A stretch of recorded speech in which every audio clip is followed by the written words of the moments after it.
Hey everyone, it's Deja from CrochetEverAfter.com. Today I'm going to take this hank of yarn and wind it into a cake. I'm going to use Swift and a yarn winder. So if you've never used these before, I'm going to show you how to work them. So maybe if you're thinking about buying them. If you don't have them, don't worry. I'm going to also do a tutorial on how to wind this by hand, so you can check that out if you need to. So you're going to need two things when you wind yarn. You're going to need your Swift and your yarn winder. Now, this Swift is called an umbrella Swift, and you can see why. When it opens up, it kind of looks like an umbrella when it's all the way open. These can be a little expensive. A average priced low-end Swift can be $50 US, and this yarn winder is about $25. So before you make the investment, two tips. One, make sure you have a table that can hold these. The clearance for the yarn winder is even smaller than the Swift. It's only about 1.5 inches, and you'd be surprised to find a lot of tables that are that thin. My dining room table isn't thin enough. This dresser is perfect. You need clearance off of the base of your table as well, so you need a good 1 to 2 inches of overhang of that thin tabletop. Plus you want a nice long wide surface. So if you have nightstands, you could do 2 nightstands if they're thin enough. Or this dresser is perfect because it's nice and far apart, which is going to make my cake less tight. But I'll show you how to fix that if you get a tight cake after you're done spinning. Also, another thing, you need clearance for your umbrella Swift to open. So this dresser, I can move it all the way forward and it's not going to hit the wall because it needs to spin freely. So make sure that you have enough clearance so when this opens up and you put your yarn on it, that you're not hitting any walls or anything else. So those are two things to think about before you decide if you want to buy one of these and if you can. So check that out in your house so you don't waste the money on something that you can't attach to anything. Okay, so now we're ready to put our hank on our Swift. Now, the way that this unfolds is there is a little bit of it tucked in to one looped end. So we're going to pull that out and unwind it. So you just simply pull on it and you'll see that it unwinds into a big loop. So just find where the loop opens, and now you just got one big loop of yarn. Okay, so I've got my loop, and now I have my Swift set up kind of to the size that I think this loop is. You adjust it by just raising it and lowering it and tightening the nuts. So I'm going to leave it just about here to see how well this fits.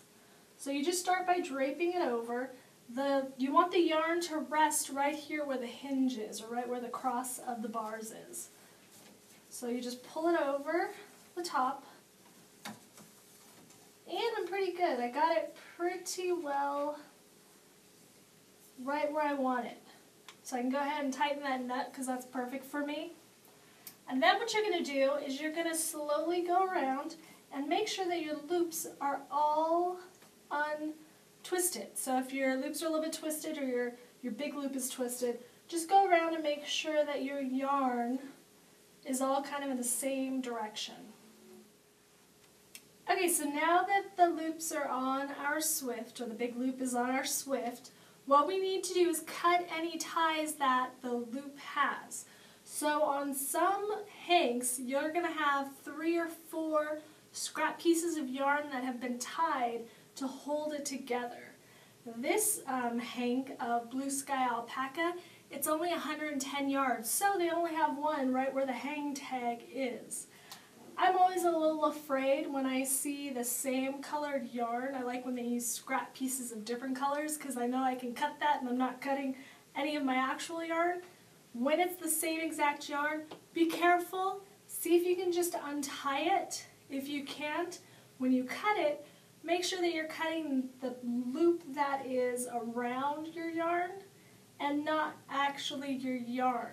Sometimes they're tied together, so you'll have a loop tied to the end of your yarn. So sometimes it's a little, you get a little scared, but I'm going to go ahead and cut the hang tag since that's what's attached. And then usually it's kind of woven in between the loops, so you just have to kind of unweave it to get it loose and out. So you can see it's just unweaving through. And it looks like that was the end of our yarn. So now it's kind of stuck in the middle. So I have two ends and they're kind of both stuck in the middle. So I'm going to readjust my loop so that I can get one of them to the front so that when I'm winding I don't have a big tangle. So depending on which one looks easier for me, which I think it's going to be this one here, I'm going to turn my loops now so that that is in the front. So this is the front, so I'm going to turn it all the way around so that when I'm pulling my yarn through my yarn winder, I don't have a huge tangle.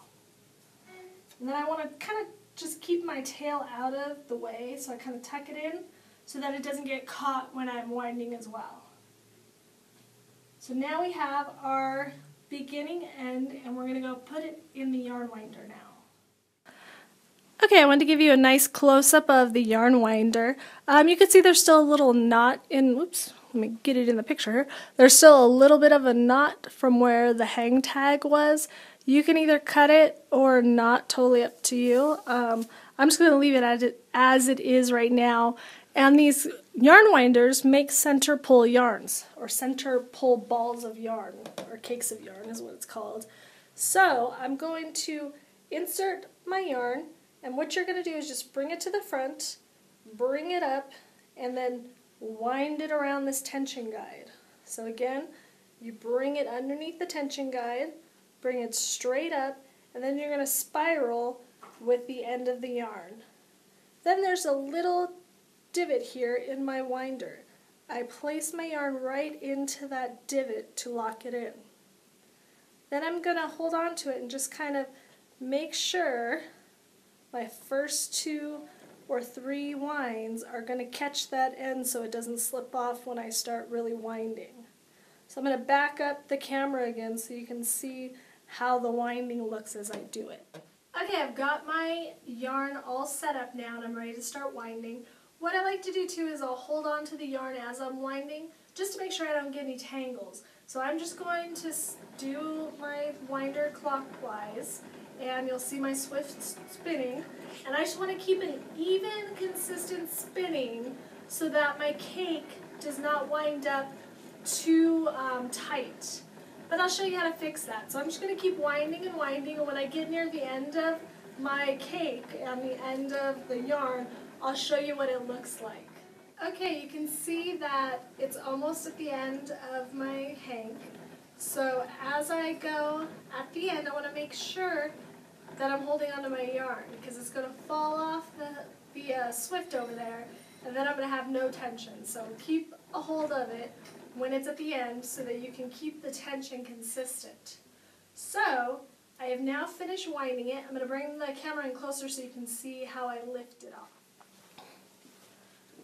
Okay, so now I'm just going to lift it straight off, and this is what's called a cake. So you have your center pull yarn right there, and you have your outer. So if you need to use 2 strands of yarn, you can grab both and pull them at the same time. If you like center pull balls, just tuck in this end.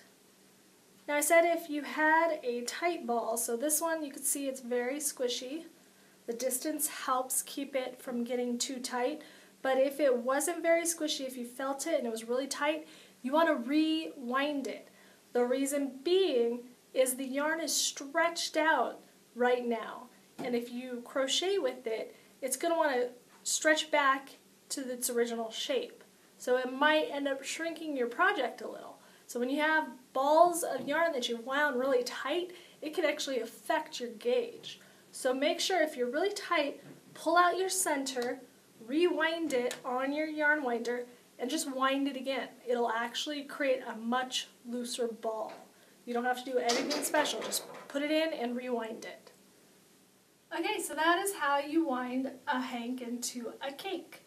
Now, if you are thinking about getting one of these before the other, get the yarn winder because you can use it when you finish a skein of yarn. If you do a project and you have leftover skein and you know it's always all flat and you know it's hard to deal with, you can wind it into a cake for use later. So it's really handy to have that around. The swift is the next step when you're going to start buying hanks. So thanks for watching. If you have any questions or comments, leave them below.